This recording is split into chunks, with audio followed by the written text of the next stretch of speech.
Hey, it's Larry Sharpe here, still at Freedom Fest, trying to give you some good content, and we're talking right now to Dan Fishman, who is the executive director of the LP, Libertarian Party National. How you doing? I'm good. It's great to be on your show, Larry. I really appreciate you having me. Yes. Look, what I'm concerned about, and you guys all know I'm always concerned about, and that is how does the message come across, right? How are we going to get more people to kind of get it, want to be involved, put that toe in the water, right? Kind of understand who we are and what we're doing. I always want that. You're top now. Tell me, what are we doing at the top, the national level, to make that happen?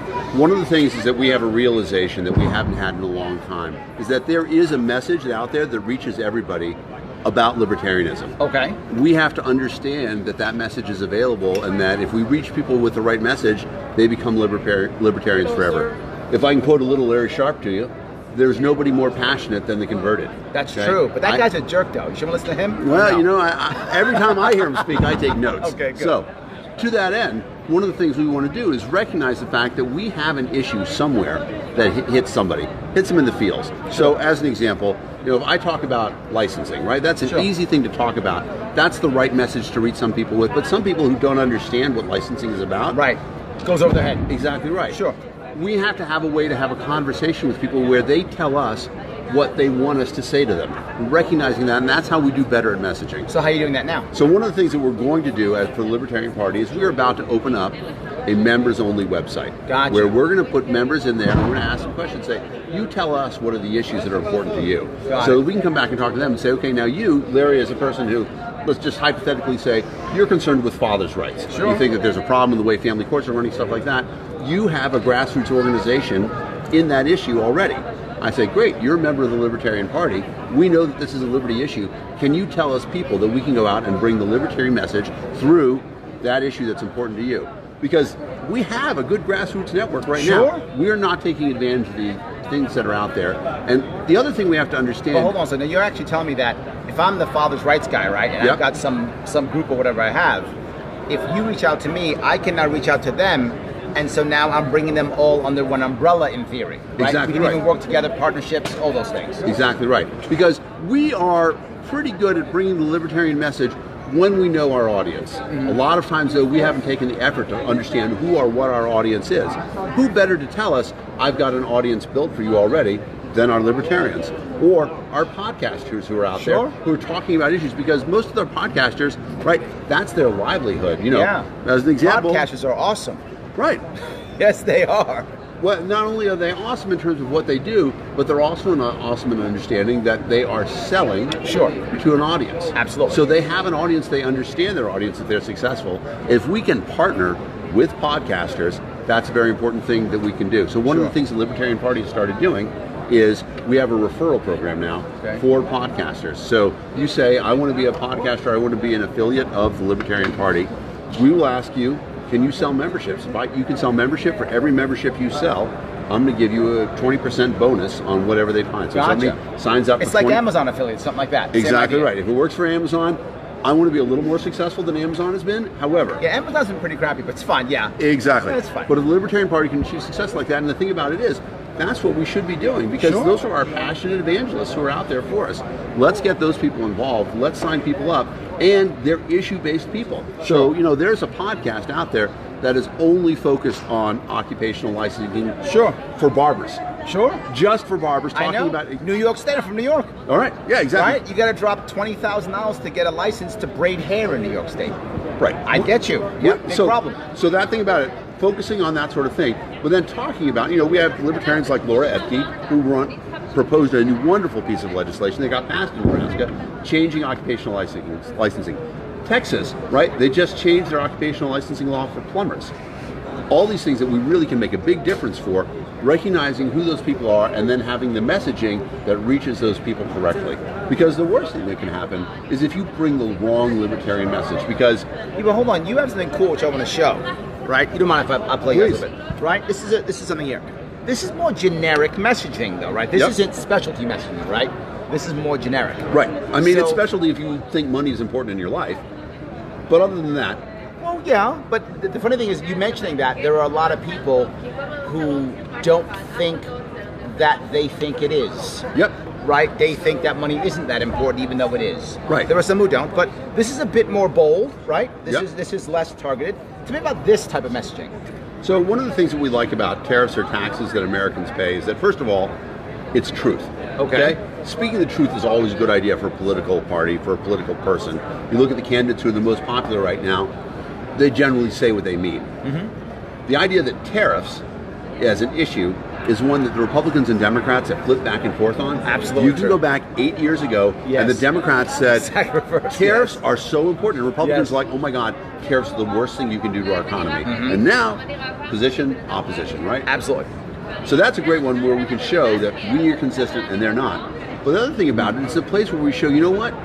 The parties are different from the people.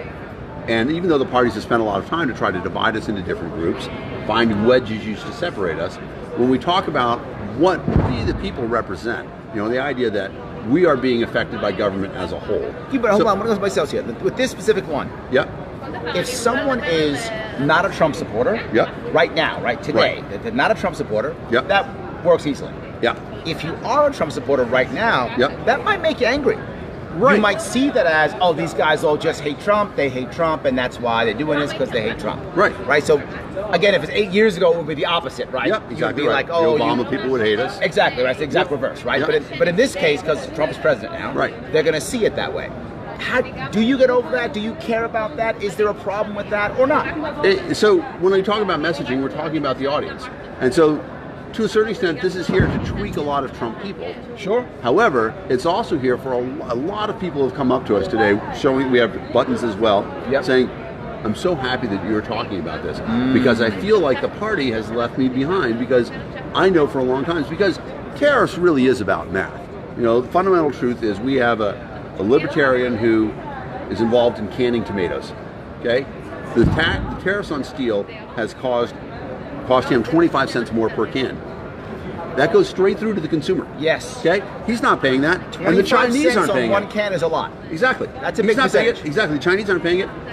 The person who buys the tomatoes is paying it. Those are Americans. Yes. And so tariffs are taxes on Americans. And when we talk about that simple numerical fact, everybody's like, oh, that's terrible. But how do you handle it when someone who now supports Trump Yep. comes to you and goes, oh, you guys should hate Trump? How do we handle that when we hear that? So we're saying... I'm agreeing with you. Yep. You're correct. Right. This shirt is yeah, accurate. Yeah. I'm What with is you. the messaging when a Trump person comes to us and they're Correct. angry about it? Yes. We say, we're actually not talking about the president there. We're talking about a consistent position that we had when Barack Obama was president. And you're right, that there are people who sometimes are looking for a chance to be angry at Sure. something. And one of the most important things we have to do then is libertarian jujitsu, where we use their strength against them. And we can talk to them and say, look, you're a Trump supporter, right? You want there to be an economy that helps Americans. You want people to have more of their money to take home. You want them to spend less money maintaining the infrastructure of government. So you're asking how to give is- them respect. Exactly right. Yes. And Absolutely, that's yes. a critical thing about it. And that's something that you're right. Libertarians haven't done a great job Yes. in terms of messaging. Absolutely. So if I can quote another one of my favorite libertarians, Nick Sarwark, he gave the first talk I saw him give, he said to me, I want to start out with a basic premise. You as libertarians, you are spreading our message. When somebody tells you a political opinion, I don't care if you agree with it or if you disagree with it, the first thing you say should be, you might be right. There we go. When you start off with that, you're telling people that you've heard what they have to say and that you're considering it.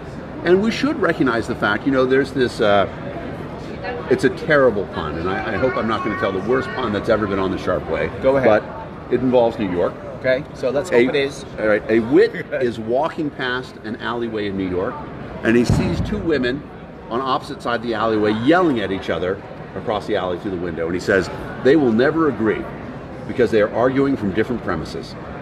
I like that. It's a terrible pun, but okay. I like it. And so a lot of times we have that problem. And there's a thing, you understand a person, you walk a mile in their shoes.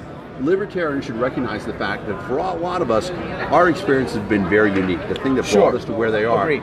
But that's not just true for libertarians, it's true for everybody you talk to. Everybody has that. And so when we talk to people about libertarianism, we should be respectful of the journey that they've had.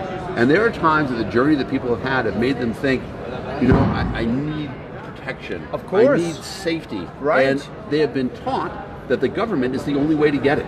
Sure. I had and tell a slightly longer story. So I used to be a special education teacher, and I was teaching in Liberty Hill, Texas, when the David Koresh incident happened. For those who don't know, David Koresh was a cult leader. Yep, Waco, Texas, right? Waco, Texas, right. Yep. And in the end, that ended terribly. Yes.